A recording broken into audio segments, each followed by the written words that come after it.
Hello and welcome to Health Talk. I'm Dr. Manny. Brandi Chastain is a National Soccer Hall of Famer.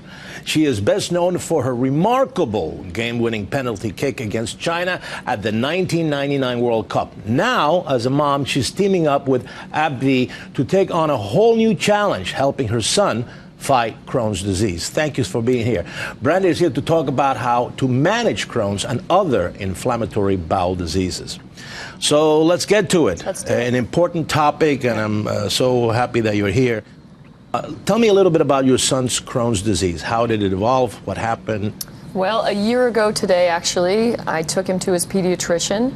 He had just turned 9. He had, in 3rd grade, been experiencing some symptoms that, unbeknownst to me, really were, I think, signs of Crohn's. And you know, we were, as parents, trying to manage them just like you would a common cold. And if you can, what were some of the symptoms? Because I want to tell the audience what Crohn's disease looks like. Right. At that time, it was, you know, low-grade fevers, diarrhea, some general fatigue, irritability. Sometimes he would mention his tummy would hurt. Right. And, you know, we chalked him up to 3rd grade types of things that kids share, you know, when they're going to school. And then what we noticed that he was having unusual amounts of times he needed to use the restroom during school. He would have accidents. And then lastly, and then the most obvious to the pediatrician and then obvious to the gastroenterologist was he had a fistula. Right. And that one became debilitating, and that's really when we said, okay, hold on, this is really out of our realm. So you really waited a while to... Well, he had regular checkups, but nobody, you know, just in those, you know, low-grade fevers or just not feeling well, didn't recognize any of those signs as being Crohn's specific. Right. And especially in that age category, because typically you don't see Crohn's disease until your 20s many times. Right. Now you teamed up and you're really passionate about this. There's something called IBD.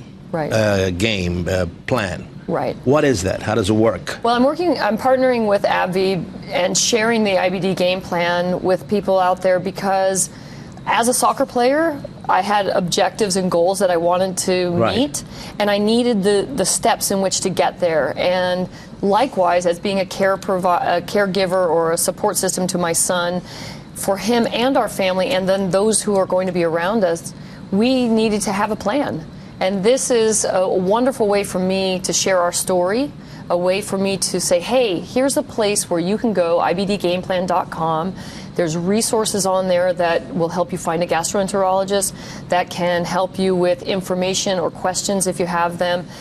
Also, they have a restroom request card that you can sign up for, which is something that you can carry with you. We haven't had to use it yet, but you can take it to a public place where maybe there isn't a restroom that is available, and you can subtly or discreetly use it as a way to, in an emergency situation, say, I need to use your find bathroom. relief. Exactly. Right. And, you know, you're putting it under the banner of IBD, irritable bowel disease, so you're inclusive there with ulcerative colitis, Crohn's disease. And the reason why I think this is important, too, to make sure everybody knows is, and the final step on the things that I really want to share is 1.6 million Americans are living with Crohn's or ulcerative colitis. And there's probably a lot of people out there who haven't been diagnosed, and I want them to know that you're not alone. Sometimes the symptoms and sometimes the things that you're experiencing could be uncomfortable. You don't want to talk about them. You feel that it causes you to have some isolation. Well, we're here. What did you learn? I mean, going through your son's story, what did you learn about Crohn's disease that you kind of didn't know that this could happen? Well, I learned pretty much everything because I did not know about Crohn's. Why was it happening? Right. Yeah, I think there's a few things, Dr. Manny, that I think came to light. The unpredictability of the disease. It's not known when it will rear its head, when it will be in remission.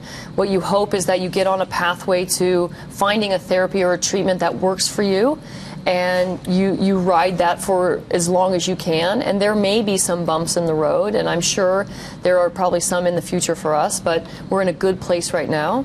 I think that was one. I think the nature of, as an athlete and someone who's a competitor and wanted to be out there and use physical activity as a tool to feel good, that sometimes that's just not possible for my son. You know, sometimes he needs to rest more than he needs to play. Right. And so being able to let go of that and only control the things that we can control and let the other things go. So that's some of the tips that you're giving parents. Absolutely. You know, I can't stress enough how important it is to have a great understanding with your gastroenterologist, but also an open conversation with the people that you love. And whether you're the person living with the disease or you're the support system, to listen, to really have that open dialogue so that you can best help each other. So where can people get more information about this game plan and Absolutely. knowledge? Yes, the knowledge and the tips can come from ibdgameplan.com. That's one wonderful resource that they can use to ask questions, get information, get the restroom request card. Really, I think the more education all of us have, and this doesn't, you know, if you're not the person who's diagnosed, if you're not the immediate caregiver, you can still learn about this, and then you can be a greater support system. Sympathy, you can then understand what people are going through, and I think that really creates an environment for, I think, health and wellness. Yeah. Thank you very much for coming. And if you have any health questions, tweet me at Dr. Manny on Fox. Until next time, I'm Dr. Manny.